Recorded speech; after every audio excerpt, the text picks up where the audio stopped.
तिगाड़ा काम बिगाड़ा। 3 बहुओं के रवैये से सासू माँ बहुत परेशान थी। दरअसल बात ये थी कि तीनों बहुओं में किसी बात को लेकर अनबन हो गई थी। तब से ही तीनों एक दूसरे से मुंह फुलाए रहती थी। ना कोई सीधे मुंह किसी से बात करती, ना किसी का कहना मानती। पड़ोसी भी इस बात को जानते थे और जाने कैसे कैसे बातें भी करते। इसीलिए सासू माँ ने तीनों बहुओं को तुरंत अपने कमरे में बुलाया। मैं कई दिनों से देख रही हूँ, तुम तीनों अलग अलग सारे काम कर रही हो।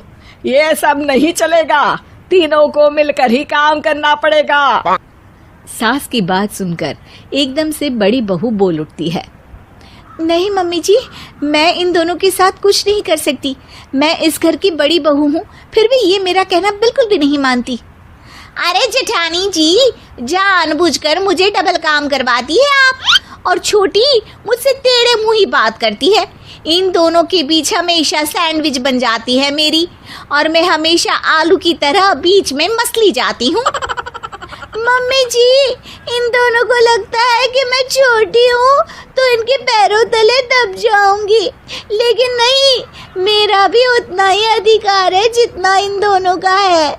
बड़ी आई दोनों मेरी चुगली करने के लिए, मुझे क्या कम समझ रखा है। तीनों बहू एक दूसरे से बहस करने लगती है और सास दोबारा ये देखकर टेंशन में आ जाती है और सबसे कहती है, चुप हो जाओ, अब से तुम तीनों सारे काम एक साथ करोगी।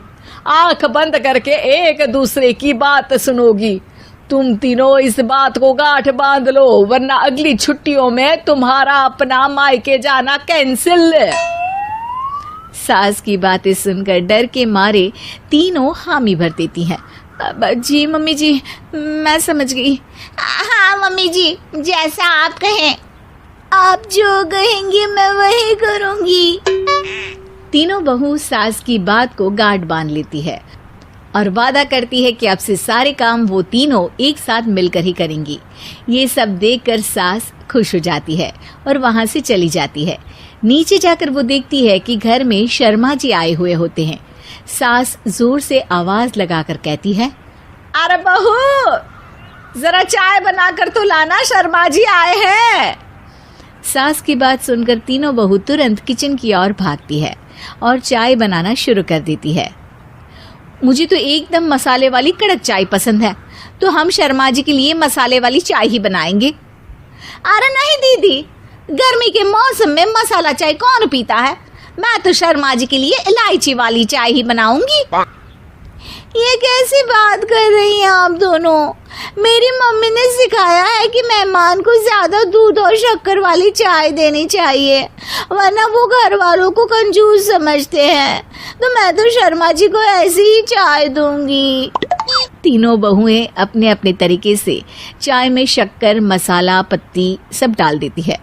उबलने के बाद तीनों मिलकर चाय बाहर लेकर जाती है और शर्मा जी और सासू माँ को देती हैं। चाय पीने के बाद शर्मा जी सासू माँ को देखकर शर्मा जाते हैं और शर्मिंदा महसूस करते हैं कि आखिर उन्होंने चाय पीने के लिए हामी क्यों भरी। सासू माँ भी चाय पीना शुरू करती है और कहती हैं, अरे बहू, ये कैसी चाय बनाई है? चाय है या मीठे दूध की बासुंदी? हाँ, चाय अच्छी नहीं लगी क्या? कोई बात नहीं, हम पराठा बनाकर लाते हैं। चलो चलो अंदर। हाँ हाँ चलो, हाँ आती हूँ मैं भी। नहीं नहीं, मेरा पेट चाय ने ही चौपट कर दिया, वही काफी है। पराठे से पोपट नहीं करवाना, मैं तो चलता हूँ। शर्मा जी चुपचाप पतली गली से निकल जाते हैं। अगले दिन सास बहुओं से कहती है, अरे बहू, जाओ जाके ऊपर के गेस्ट हाउस की सफाई कर दो। कल हमारे यहाँ मेरे दूर के रिश्तेदार आने वाले हैं, तो पूरे कमरे को चमका देना, समझी? तीनों बहू सास की बात को मानकर ऊपर सफाई करने चली जाती हैं और तीनों कमरे की सफाई चालू कर देती है। बड़ी बहू मकड़ी के जाले साफ करती है, तो बीच वाली झाड़ू लगाना और छोटी वाली सर्फ डालकर जमीन धोना शुरू कर देती है। अरे दीदी, जेठानी जी, अभी मैंने पूरी फर्श धोई और आप फिर से धूल नीचे गिरा रही हैं। और मछली जेठानी जी, आप बिना झाड़ू की धूल यहाँ छटक रही हैं। अरे तीनों को साफ करना है, एक साथ सफाई करते हैं ना।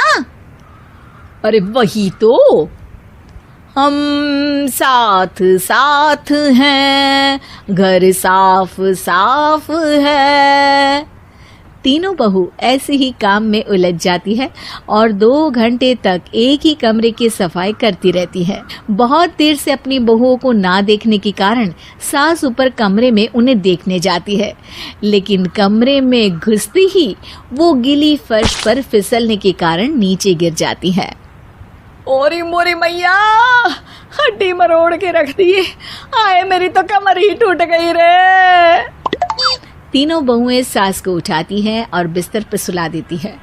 अरे मेरे हाथ पैर दर्द कर रहे हैं, दबा दो, आराम मिलेगा। हाँ जी माँ जी। अरे जी माँ जी माँ जी। और तीनों बहुएं एक साथ सास के हाथ को दबाना शुरू कर देती हैं। माँ की तो चीख ही निकल जाती है और नतीजा ये होता है कि सास के बचे हुए शरीर में भी दर्द उठ जाता है। हाय राम, ये क्या कर दिया तुम तीनों ने।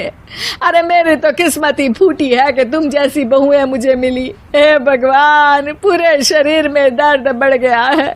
अब तो पता नहीं कि चल भी पाऊंगी या नहीं। माफ करो, मुझे गलती हो गई मुझसे कि तुम तीनों को एक साथ काम करने के लिए बोला। सोचा था तीनों मिलके अच्छे से काम करेगी, लेकिन बड़े बुजुर्ग सही कहते थे कि 3 तिगाड़ा काम बिगाड़ा। तुम लोगों ने ये बात ना आज साबित करके दिखा दी। तुम तीनों को तो समझाना यानी मानो भैंस के आगे बीन बजाना है। तुम्हें अकेले अकेले काम करना है ना, तो अब से तुम अकेले ही अपना अपना काम करो। तीनों बहुएं वहां से जाने लगती है। अरे कहाँ जा रही हो? आप ही ने तो कहा कि अपना अपना काम करो, तो मुझे मुल्तानी मिट्टी लगानी है। अरे मुझे भी तो नेल पॉलिश लगानी है, मुझे ना मेहंदी लगानी है। सास अपना सर पीट लेती है और कहती है, अरे मुझे भी लगाना है कुछ। क्या माँ जी? क्या माँ जी? क्या माँ जी? तुम्हारे घर वालों को फोन तुम्हारी हरकतें बताने के लिए।